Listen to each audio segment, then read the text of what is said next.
برادران ملت اسلامیہ، السلام علیکم ورحمۃ اللہ وبرکاتہ۔ الحمد للہ وکفا وسلام علی حبیبہ المصطفى، اما بعد فاعوذ باللہ من الشیطان الرجیم، بسم اللہ الرحمن الرحیم۔ ان اللہ وملائکتہ یصلون علی النبی یا ایہا الذین آمنوا صلوا علیہ وسلموا تسلیما۔ اللہم صل علی سیدنا محمد معدن الجود والکرم وآلہ واصحابہ الکرام وابنہ الکریم وبارک وسلم صلاة دائمة سرمدا ابدا۔ قال اللہ تعالی فی کلامہ البلیغ، اعوذ باللہ من الشیطان الرجیم، الا ان اولیاء اللہ لا خوف علیہم ولا هم يحزنون الذین آمنوا وکانوا یتقون لهم البشرى فی الحیاة الدنیا وفی الآخرہ، صدق اللہ مولانا العظیم۔ حضرات، قرآن عظیم کی آیات بینات یہ ببانگ دہل ہمیں اعلان کرتی ہیں کہ دنیا میں کچھ لوگ ایسے ہیں جن کو دنیا کی کسی بھی بڑی طاقت کا کوئی خوف نہیں ہوتا، اور نہ ہی کسی بڑی پاورفل طاقت کو دیکھ کر کے وہ گھبراتے ہیں۔ کبھی ایسا نہیں ہوتا۔ قرآن ان کے متعلق اعلان کر رہا ہے، اور یہ ہوتے کون ہیں جو بالکل بے خوف ہو کر زندگی گزارتے ہیں؟ وہ اللہ کے اولیاء کی جماعت ہے۔ الا ان اولیاء اللہ لا خوف علیہم، جو اللہ کے ولی ہیں۔ ولی کون ہوتا ہے؟ ولی کے کئی معنی ہیں، دوست کے بھی ہیں، مددگار کے بھی ہیں، غلام کے بھی ہیں، مولا کے بھی ہیں، آقا کے بھی ہیں۔ یہاں پر جو اللہ کے اولیاء کا معنی لیا جاتا ہے وہ اللہ کے دوست، اللہ کے محبوب۔ وجہ یہ ہے کہ جو پیدا ہوتے ہی دنیا میں اللہ اکبر کی آواز سن کر کے آیا ہو، جس کا مطلب یہ ہوتا ہے اللہ سب سے بڑا ہے۔ جب بھی ہمارے گھر بچہ پیدا ہوتا ہے، کسی بھی مسلمان گھر میں، اس کے کانوں میں سب سے پہلی جو آواز ہم دیتے ہیں وہ اذان کی، اللہ اکبر اللہ اکبر، اللہ سب سے بڑا ہے، اللہ سب سے بڑا ہے۔ اور مسلمان کی زندگی جب ختم ہونے کو آتی ہے، ہماری روح نکل جائے اور ہمیں کفن دے کر جنازہ لا کر امام کے سامنے رکھا جاتا ہے، امام پھر ہمارے جنازے پر سب سے پہلی تکبیر جو باندھتا ہے اللہ اکبر کہہ کر، اللہ سب سے بڑا ہے۔ مسلمان کی یہ زندگی اس بات کے بیچ میں ہے کہ آیا تھا دنیا میں اللہ اکبر کہتے ہوئے، اور جا بھی رہا ہے دنیا سے تو اللہ اکبر کہتے ہوئے۔ جو اللہ کو سب سے بڑا مانتا ہو تو پھر دنیا کی کون سی ایسی طاقت ہے جو اسے خوف زدہ کر سکے؟ اسے کون سی طاقت ہے جو ڈرا سکے؟ لیکن بہت سارے ایسے ہیں کہ غفلت میں آ کر کے وہ کسی اور کو بڑا سمجھ لیتے ہیں۔ کبھی حالات کو بڑا سمجھتے ہیں، کبھی تخت و تاج کو بڑا سمجھ لیتے ہیں، کبھی طاقت و قوت کو، فوج کو، نظام کو، ان کا رعب اپنے سینے پر ڈال کر کے جینے لگ جاتے ہیں، جبکہ اللہ تعالیٰ فرماتا ہے فَلَا تَخْشَوْهُمْ وَاخْشَوْنِي، ان سے مت ڈرو، مجھ سے ڈرو۔ اللہ کا خوف جس کے دل میں آ گیا، اللہ اس کو ہر خوف سے آزاد کرتا ہے، ہر خوف سے آزاد کرتا ہے۔ ہم ہندوستان کے جملہ مسلمان جتنے بھی ہیں، ایک مرد قلندر، مرد درویش، سیدی سرکار معین الدین حسن چشتی غریب نواز کے اس ہند میں رہتے ہیں۔ ظاہر سی بات ہے کہ ان کی سیرت ہم سب کے لیے ایک بہت بڑا مشعل راہ ہے، بہت بڑا نمونہ عمل ہے۔ آپ کو پتا ہے غریب نواز کو ہند الولی کہا جاتا ہے۔ وجہ یہ ہے کہ ولی کا ہندوستان ہے، یہ نہیں ہے کہ ہندوستان کا ولی، بلکہ یہ پورا ہند ہی ولی کا ہے۔ دربار غریب نواز سے ہندوستان کو جوڑا گیا ہے، سلطان الہند بھی کہا گیا، سلطان الاولیاء بھی کہا گیا۔ لیکن جانتے ہیں ان کے آنے کا راستہ اتنا پیچیدہ تھا۔ وہ سن 583 کی بات تھی، 583 ہجری چل رہی تھی، جب آپ حرم کعبہ سے نکل کر مدینہ طیبہ جا رہے تھے۔ اس وقت آپ کی عمر تقریباً 45 سال کے آس پاس کی تھی۔ نہایت ہی عبادت گزار، تقوی شعار، 20 سال اپنے پیر و مرشد کی خدمت کر کے وہ حرم کعبہ میں پہنچے تھے۔ 20 سال کے بعد جب مسجد نبوی میں گئے تو عجیب سی کیفیت تھی. سلام کیا رسول پاک صلی اللہ علیہ وسلم کے دربار میں تو جواب قبر انور سے یہ آیا وعلیک السلام یا معین الدین شیخ البر والبحر. اے معین الدین تجھ پر میری سلامتی ہو, اللہ کی سلامتی ہو جو خشکیوں کا بھی اور تریوں کا بھی تجھے امام بنایا گیا ہے. اور آواز یہ نبی کریم صلی اللہ تعالی علیہ وسلم کے دربار سے سننے والی آواز تھی. آپ گھبرائے تھے, تھوڑا سا سراسیمگی تھی. یہ ہندوستان کی طرف اشارہ کر کے میرے آقا صلی اللہ تعالی علیہ وسلم نے فرمایا تھا کہ تجھے ہند کی ولایت دی جاتی ہے.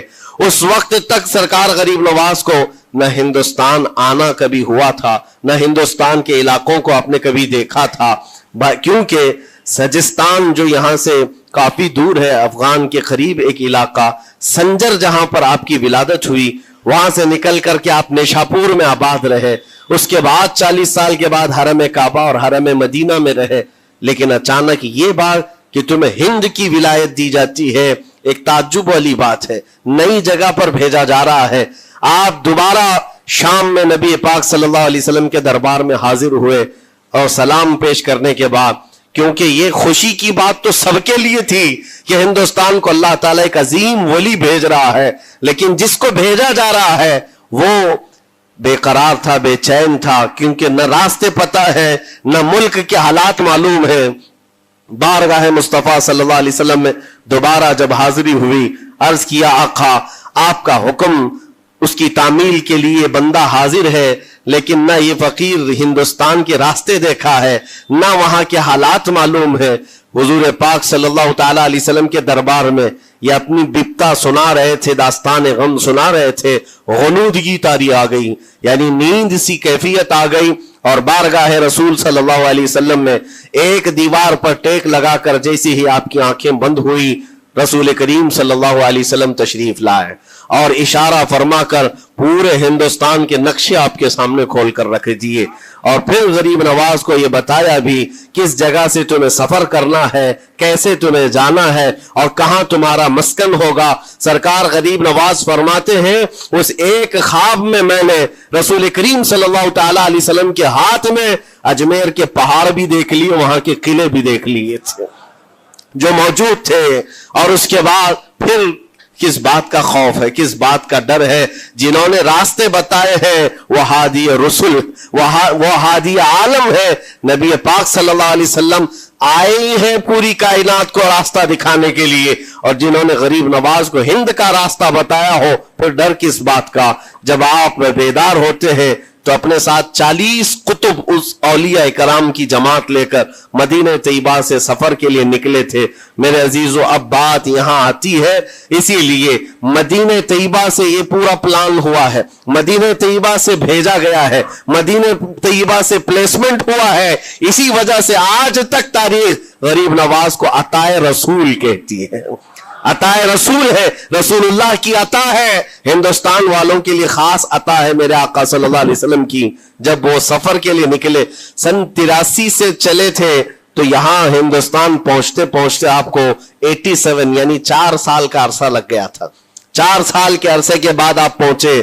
میرے عزیزوں, نہ پلینوں کا سفر نہ جہازوں کا سفر کہ اڑ کر کے ادھر سے ادھر آ گئے. وہ تو پیدل قافلہ نکلا تھا, درویشوں کا قافلہ تھا, اور وہاں مدینہ طیبہ سے نکل کر بغداد پہنچے. بغداد میں اولیاء کاملین کی صحبت پائی, وہاں سے پھر نیشاپور, پھر اس کے بعد ہرات, اور افغان کے علاقے ہوتے ہوئے لاہور پہنچے. لاہور میں سرکار داتا گنج بخش عالم رحمت اللہ تعالی علیہ کے دربار میں چلہ کشی فرمائی, وہاں سے دلی پہنچے. یہاں یہ پورا جو راستہ ہے 4 سال کا, میرے عزیز و تاریخ میں ہے. سرکار غریب نواز جس راستے سے چلتے جاتے تھے, جو کافر یا مشرک بھی دیکھتا وہ دائرہ اسلام میں داخل ہو جاتا نا. نور الہی, نور وحدت کا ٹکڑا آپ کی جبین اقدس پر ایسا چمکتا تھا کہ لوگ جو آتے وہ پھر آپ کی صحبت سے دور کوئی جاتا نہیں تھا. دلی میں جہاں آپ آئے, یہ ایک عجیب اتفاق ہے, اس وقت کھانڈے راؤ ایک بڑا راجہ تھا, اس کا قلعہ تھا, اس کے سامنے ہی آپ نے پڑاؤ ڈال لیا. سرکار غریب نواز رضی اللہ تعالیٰ عنہ کی یہ داستان, یہ تاریخ, وہاں پر آپ نے اپنا پڑاؤ ڈال لیا. اور ان بت پرستوں کے لیے ایک بڑا پیچیدہ مسئلہ تھا کہ ایک درویش آیا ہے, ایک بات میں آپ کو بتاؤں، یہ جو تعصب آج پھیلا ہوا، یہ زہر پھیلا ہوا، یہ آج کا نہیں ہے، یہ باپ داداؤں کے پشت میں بھی ان کے موجود رہا ہے۔ اسلام اور مسلمانوں کے خلاف زہر مشرکین کے دلوں میں یہ بہت پرانی چیز ہے، نئی نہیں ہے، بہت پرانی چیز ہے۔ تعصب دلوں کے اندر کڑھن رکھنا اور کبھی ایکسپٹ نہ کرنا، یہ سرکار غریب نواز جس دن ہند میں قدم رکھ رہے اسی دن سے آپ نے اس کو فیس کیا ہے، اسی دن سے آپ نے اس کو دیکھا ہے۔ اور وہاں پر کھانڈے راؤ کی جماعت نے بہت کوششیں کی کہ یہ دلی میں داخل ہوا، یہیں سے ان کو ختم کر دیا جائے، نکال دیا جائے، لیکن عجیب اتفاق یہ ہے کہ یہ جو جماعت آئی تھی سرکار غریب نواز کے ساتھ، نہ ان کے ہاتھوں میں تلوار ہے، نہ بھالے ہیں، نہ چاقو ہے، نہ چھری ہے، یہ تو گدڑیاں پہنی ہوئی درویشوں کی جماعت تھی، گدڑیاں پہنی ہوئی درویشوں کی جماعت جو جھولے میں سوکھی روٹی رکھتے تھے اور پانی میں بھگو کر کھا لیا کرتے تھے۔ ان کے پاس نہ کوئی ہتھیار ہے، نہ کوئی سامان ہے، ہر سامان جنگ ہے، ان کو نکالا جائے تو کس بات سے نکالا جائے، ہمت بھی نہ ہوتی تھی۔ یہاں تک کہ جو آپ کو وہاں سے جانے کی بات کرنے کے لیے آتا تھا، تھوڑی دیر محفل میں بیٹھتا اور کھڑا رہتا اور کلمہ پڑھ کر پھر مشرف اسلام ہو جاتا۔ دلی کے اندر ایک دن کے اندر 1000 لوگ اسلام میں داخل ہوئے تھے۔ سرکار غریب نواز رضی اللہ تعالیٰ عنہ نے تلوار سے اسلام میں داخل نہیں کیا ہے، نہ ہی کسی کو ڈرا دھمکا کر کے۔ وہ سوکھی روٹی کھانے والے کس بات سے ڈراتے لوگوں کو؟ ان کے پاس کون سا ایٹم بم تھا؟ یہاں موجود جو راجے مہاراجے تھے ان کے پاس فوج بھی تھے، ہاتھی بھی تھے، گھوڑے بھی تھے، سب کچھ تھا، لیکن آنے والا مرد قلندر کیا لے کر کے آیا تھا؟ تاریخ میں بتایا جاتا ہے یہ وہ زمانہ تھا جب شہاب الدین غوری ہند کے اوپر حملے کر کے یہاں پر آنے کی کئی مرتبہ کوشش کیا۔ یہ افغان کا بادشاہ تھا شہاب الدین غوری، جب ہندوستان پر کئی مرتبہ حملے کر کے ناکام لوٹ رہا تھا، بیچ راستے میں ان فقیروں کی جماعت سے بادشاہ کی جماعت کی ملاقات ہو گئی۔ سپاہی جا رہے تھے شکست کھا کر اور یہ درویشوں کا قافلہ ادھر آ رہا تھا، دیکھا پہچانی سی صورتیں لگتی ہیں، جا کر کے ایک سپاہی نے پوچھا بابا آپ لوگ کہاں جا رہے ہیں؟ تو بابا جو جماعت میں آ رہے تھے انہوں نے کہا ہندوستان فتح کرنے جا رہے ہیں۔ بڑی بات ہے، گدڑیاں پہنے ہوئے، پیون لگے کپڑے ہیں، جھولیاں لٹکائے ہیں، اور اس نے دیکھ کر کے کہا مارا سپاہی نے، کہا یہ دیکھتے ہو ہمارے بادشاہ کی فوج ہے، اس میں ہاتھی گھوڑوں کی تعداد دیکھو، ذرا سامان جنگ تو دیکھو، اس میں نیزے تلواروں کی چھنک تو دیکھو، اور آپ یہ چند فقیروں کی جماعت لے کر ہند فتح کرنے کی بات کر رہے ہیں۔ تب سرکار غریب نواز کے کانوں میں آواز آئی تو آپ نے کہا اس سے کہہ دو فرق یہی ہے، تم جب لڑنے کے لیے جاتے ہو تو یہی ہاتھی گھوڑے اور تلواروں کے بھروسے جاتے ہو، معین الدین صرف اللہ اور اس کے رسول کے بھروسے جا رہا ہے۔ ہمارے پاس جو طاقت ہے وہ اللہ اور اس کے رسول کے ساتھ ہونے کی طاقت ہے۔ آج کے زمانے میں غریب نواز کا یہ جملہ ہمارا حوصلہ بڑھا دیتا ہے، کوئی ہو یا نہ ہو اللہ ہمارے ساتھ ہے، اللہ ہمارے ساتھ ہے، حالات جتنے بھی بدلتے جائیں، لیکن میرے عزیزو اللہ حی و قیوم ہر چیز کو دیکھ رہا ہے، اس سے کوئی چیز غافل نہیں ہے۔ بعض لوگوں نے یہ شوشے چھوڑنا شروع کر دیے کہ اب ان کا مستقبل کیا ہوگا، اب ان کا فیوچر کیا ہوگا، نئی حکومتیں آئیں گی، نیا نظام آئے گا، اب تمہاری نہ مسجدوں کی خیر ہے، نہ میناروں سے آواز آئے گی، نہ تمہاری اذانوں کا اور نہ ہی تمہارے نمازوں کا کچھ فیوچر ہے۔ یہ سب باتیں ان لوگوں کے ذریعے سے آ رہی ہے جو کسی کے فضلہ خار ہیں یا کسی کے الیکشن کے پیسے کھائے ہوئے لوگ ہیں۔ میں کہتا ہوں جو سچا مومن ہے وہ اس بات پر عہد کرتا ہے، کربلا کی سرزمین پر بھی اذان کی آواز بند نہ ہو سکی تھی، جہاں بہتا خون بھی بتا رہا تھا اسلام زندہ ہوتا ہے ہر کربلا کے بعد۔ آج بھی حالات اگر ہمارے موافق نہیں ہے تو میرے عزیزوں نسلوں میں کوئی تو آئے گا جو صلاح الدین بن کر کے ابھرے گا، نسلوں میں کوئی تو آئے گا جو غریب نواز کا غلام بن کر معین الدین بن کر کے نکلے گا۔ اس لیے کہ حالات ہر وقت ایک طرح کے نہیں ہوتے، ہم نے تاریخ دیکھی ہے اور رب تعالیٰ کا قانون ہے، کبھی بادشاہوں کو فقیر بنا دیتا ہے اور کبھی فقیروں کو بادشاہ کا منصب عطا کر دیتا ہے۔ جب سرکار غریب نواز دلی کے سرزمین پر آپ بیٹھے ہوئے تھے اپنے صوفیہ کی جماعت کے ساتھ، ایک دسترخوان لگا ہوا تھا،